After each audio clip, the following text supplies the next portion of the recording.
Okay. 48,000 కోట్ల రూపాయల royalty మనకు రావాల్సిందని ఈ బేసిన్‌లో ఎందుకని ఈ ప్రభుత్వం ఒత్తిడి చేయటం లేదు?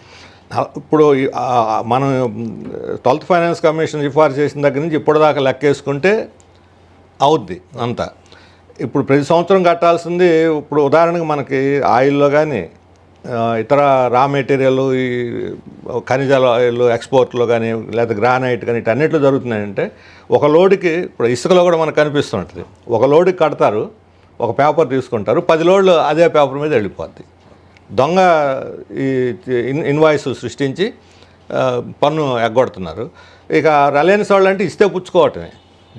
రిలయన్స్ లాంటి కంపెనీలు ఇస్తే పుచ్చుకోవడం తప్ప కనీసం ఇవ్వాలి అని అడగలిగిన ధైర్యం కూడా ఈ ప్రభుత్వాలకు లేదు. ఎందుకంటే ప్రభుత్వాలే మారిపోతాయి. అతను కాదని అదానీ కానీ అంబానీ కానీ కాదు అని సవాల్ చేస్తే మరుక్షణం ఈ ప్రభుత్వాలు కూలిపోతాయి. అంటే చంద్రబాబు నాయుడు కూడా అదే పరిస్థితి వస్తుంది. ఖచ్చితంగా.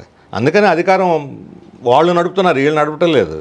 వీళ్ళు సంతకాలు చేసే పని వాళ్ళది. యాక్చువల్గా వాళ్ళు ఏది చేయమంటే ఎవరికి ఏది ఇవ్వమంటే అది ఇస్తారు అంతే. అక్కడ కాంట్రాక్టు లేదా ఎక్కడ రిసోర్సు ఎక్కడ భూమి ఏది ఇవ్వమంటే అది ఇవ్వటే. ఇప్పుడు గత ప్రభుత్వం అదానితో ఒక ఒప్పందం చేసుకుంది, విద్యుత్ ఒప్పందం, PP power purchasing agreement PPL ₹2.45 చేసుకుంది. అది తప్పని తెలుగుదేశం మేము అందరం కూడా ఖండించాము.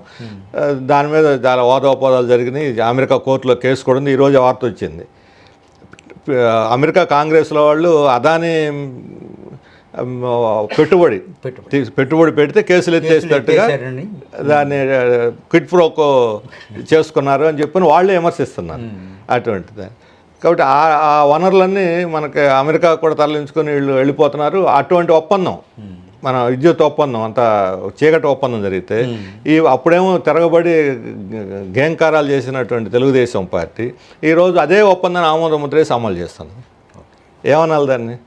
అందుకని కార్పొరేట్ కంపెనీలు అదానీ అయినా అంబానీ అయినా వాళ్ళకి వీళ్ళు సలాములు కొట్టేవాళ్ళు తప్ప వాళ్ళని కనీసం తప్పు చేసామని అనగలిగిన ధైర్యం కూడా వీళ్ళకి లేదు.